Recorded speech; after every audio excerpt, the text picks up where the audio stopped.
ഇന്ത്യയിലെ കേന്ദ്ര ബാങ്കാണ് റിസർവ് ബാങ്ക് ഓഫ് ഇന്ത്യ. 1926 നിലവിൽ വന്ന ഹിൽട്ടൺ യങ് കമ്മീഷന്റെ നിർദ്ദേശപ്രകാരമാണ് RBI നിലവിൽ വന്നത്. Royal commission on Indian currency and finance എന്നാണ് ഹിൽട്ടൺ യങ് കമ്മീഷൻ ഔദ്യോഗികമായി അറിയപ്പെടുന്നത്. Reserve Bank of India act 1934 പ്രകാരം 1935 ഏപ്രിൽ 1-നാണ് ഇന്ത്യയിൽ റിസർവ് ബാങ്കിന്റെ പ്രവർത്തനം ആരംഭിച്ചത്. സ്ഥാപിത മൂലധനം 5 കോടി രൂപയാണ്. ഷെയർ ഹോൾഡേഴ്സ് ബാങ്ക് ആയിട്ടാണ് റിസർവ് ബാങ്ക് സ്ഥാപിതമായത്.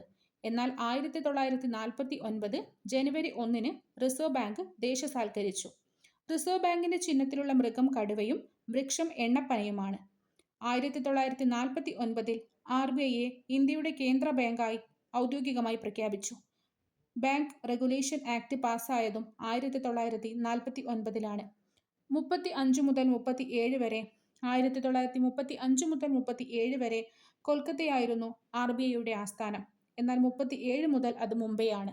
വിദേശ നാണയത്തിന്റെ സൂക്ഷിപ്പുകാരൻ എന്നറിയപ്പെടുന്നത് റിസർവ് ബാങ്കാണ്. അന്താരാഷ്ട്ര നാണയനിധിയെ ഇന്ത്യയെ പ്രതിനിധീകരിക്കുക, ഇന്ത്യൻ കറൻസിയുടെ വിനിമയ മൂല്യം സ്ഥിരമായി സൂക്ഷിക്കുക, പണസംബന്ധമായ എല്ലാ കാര്യങ്ങളിലും ഗവൺമെന്റിനെ ഉപദേശിക്കുക എന്നിവയാണ് റിസർവ് ബാങ്കിന്റെ കടമകൾ. Banking ombudsman.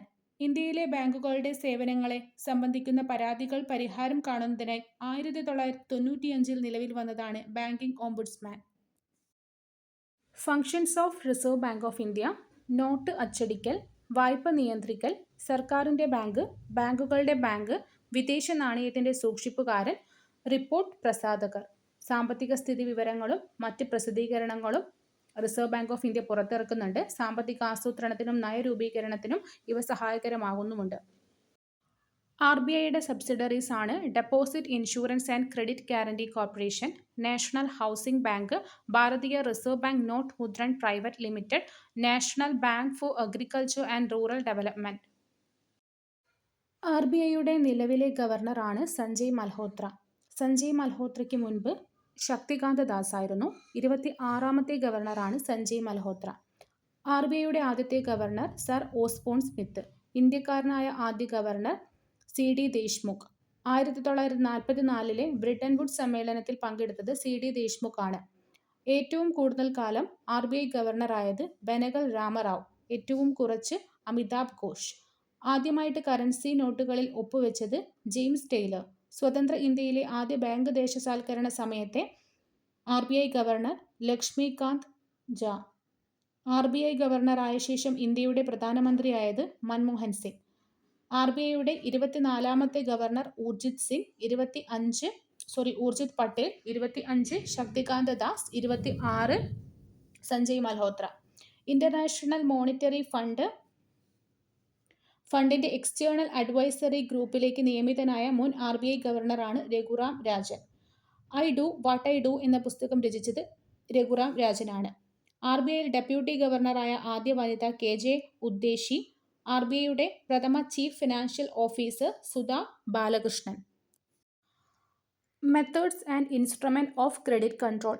RBIക്ക് ക്വാളിറ്റേറ്റീവ് മെത്തേഡ്സും ഉണ്ട്, ക്വാണ്ടിറ്റേറ്റീവ് മെത്തേഡ്സും ഉണ്ട് ക്രെഡിറ്റ് കൺട്രോൾ ചെയ്യാൻ. അതിലെ ക്വാണ്ടിറ്റേറ്റീവ് മെത്തേഡ്സ് ആണ് bank rate, open market operation, variable cash reserve ratio, statutory liquidity ratio. Qualitative techniques: rationing of credit, marginal requirements, regulation of consumer credit, control through directives and publicity.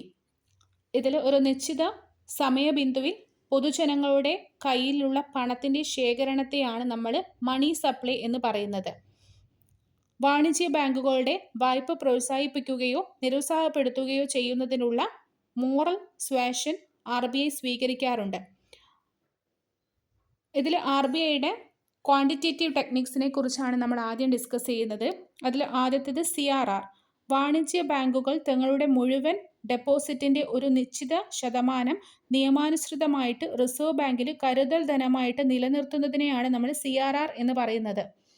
പണച്ചുരുക്ക സമയത്ത്, അതായത് inflation സമയത്ത് CRR കുറയ്ക്കുകയും പണം കൂടുതലുള്ളപ്പോൾ inflation സമയത്ത് CRR കൂട്ടുകയുമാണ് ചെയ്യുന്നത്. Repo rate. ഫണ്ടുകളുടെ അപര്യാപ്തത വരുമ്പോൾ കേന്ദ്ര ബാങ്ക് ഹ്രസ്വകാലത്തേക്ക് വാണിജ്യ ബാങ്കുകൾക്ക് ഈടിന്റെ അടിസ്ഥാനത്തിൽ നൽകുന്ന ഫണ്ടിന്റെ പലിശയാണ് റിപ്പോ നിരക്ക്. റിപ്പോ നിരക്ക് ബാങ്ക് റേറ്റിനേക്കാൾ കുറവും റിവേഴ്സ് റിപ്പോ നിരക്കിനേക്കാൾ കൂടുതലുമായിരിക്കും. റിപ്പോ നിരക്ക് ബാങ്ക് നിരക്കിനേക്കാൾ കുറവാണ്. പൊതുവെ ജനങ്ങൾക്ക് റിപ്പോ നിരക്ക് നേരിട്ട് ജനങ്ങളെ ബാധിക്കുന്നില്ല.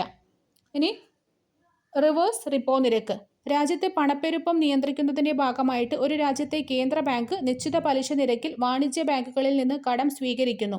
റിസർവ് ബാങ്ക് രാജ്യത്തിനുള്ളിലെ വാണിജ്യ ബാങ്കുകളിൽ നിന്ന് വാങ്ങുന്ന കടങ്ങൾക്ക് നൽകുന്ന പലിശയാണ് reverse repo.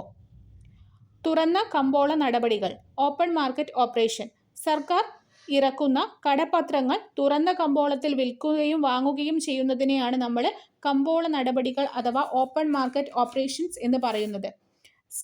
Standing deposit facility. ബാങ്കുകളിൽ അമിതമായിട്ടുള്ള പണം RBIയിൽ എത്തിക്കാനായിട്ട് 3.75% പലിശ നിരക്കിൽ RBI ഈടൊന്നും നൽകാതെ ബാങ്കുകളിൽ നിന്ന് കടം എടുക്കുന്നതിനെയാണ് നമ്മൾ സ്റ്റാൻഡിംഗ് ഡെപ്പോസിറ്റ് ഫെസിലിറ്റി എന്ന് പറയുന്നത്. Statutory liquidity ratio. ബാങ്കുകൾ മൂലധനത്തിന്റെ ഒരു ഭാഗം സർക്കാർ ബോണ്ടുകൾ അല്ലെങ്കിൽ ഗോൾഡ് എന്നീ രീതിയിൽ സൂക്ഷിക്കുന്നതിനെയാണ് നമ്മൾ SLR എന്ന് പറയുന്നത്. സർക്കാർ സെക്യൂരിറ്റികൾ, സ്വർണം, പണം എന്നിവ പോലുള്ള സുരക്ഷിതവും ദ്രവ്യവുമായ ആസ്തികൾ ഷെഡ്യൂൾഡ് വാണിജ്യ ബാങ്കുകൾ ദിവസേന നിലനിർത്തേണ്ട കരുതൽ തുകയാണ് SLR. അധിക CRR ബാലൻസുകൾ SLRന്റെ ആവശ്യത്തിന് ലിക്വിഡിറ്റി അസറ്റുകളായിട്ട് കണക്കാക്കുന്നു. പരമാവധി SLRന്റെ റേറ്റ് 40%. Base rate. വാണിജ്യ ബാങ്കുകൾ ഉപഭോക്താക്കൾക്ക് കൊടുക്കുവാൻ കഴിയുന്ന കുറഞ്ഞ പലിശ നിരക്കിനെയാണ് ബേസ് റേറ്റ് എന്ന് പറയുന്നത്.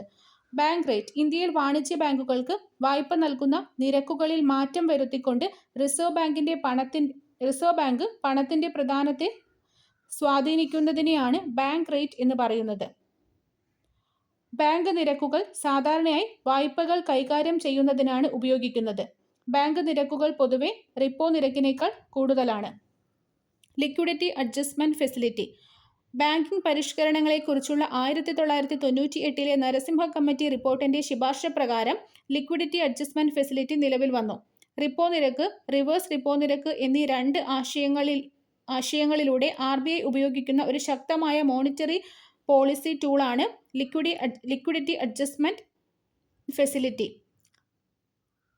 സ്വയംഭരണ ദ്രവ്യത, അതായത് ഓട്ടോണമസ് ലിക്വിഡിറ്റി, ഡിസ്ക്രിഷണറി ലിക്വിഡിറ്റി എന്നീ അളവുകളുടെ ആശയങ്ങൾ ലിക്വിഡിറ്റി അഡ്ജസ്റ്റ്മെന്റ് ഫെസിലിറ്റിയെ പണനയത്തിന്റെ ശക്തമായ ഉപകരണമാക്കി മാറ്റി.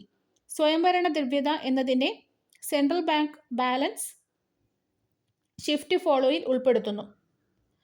മാർക്കറ്റ് സ്റ്റെബിലൈസേഷൻ സ്കീം 2004 ഏപ്രിലാണ് വന്നത്. ബാഹ്യ ആഘാതങ്ങളിൽ നിന്നും സമ്പദ് വ്യവസ്ഥയെ സുസ്ഥിരമാക്കുക RBIയുടെ പ്രവർത്തനങ്ങളാണ് മാർക്കറ്റ് സ്റ്റെബിലൈസേഷൻ സ്കീമിലൂടെ നടപ്പിലാക്കുന്നത്. സമ്പദ് വ്യവസ്ഥയിലെ സർക്കാർ സെക്യൂരിറ്റികൾ വിറ്റ് അധിക പണലഭ്യത പിൻവലിക്കുന്നതിനുള്ള RBIയുടെ ഒരു പണനയ ഇടപെടലാണ് മാർക്കറ്റ്